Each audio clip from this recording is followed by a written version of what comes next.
Yengeyi kavamadım mı? Spam mı bulduk? Ayakları bas, güzel ayakları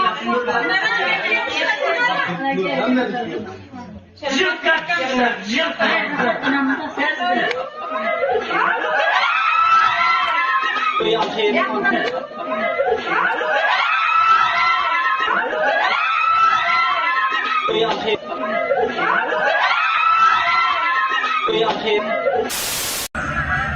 Ne.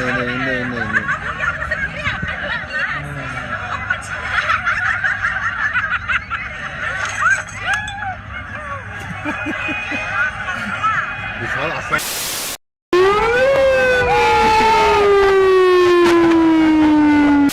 Gelsin gelsin.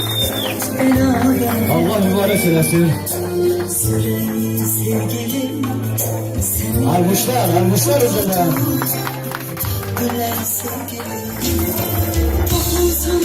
Güzel gelsin, almışlar gelsin. Gözlerine kendsin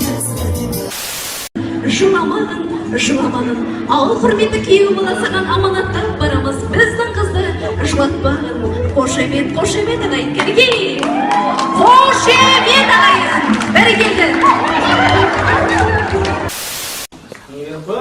Siz şu an böyle mi? Gülbüzak. Hadi. Alsın oya.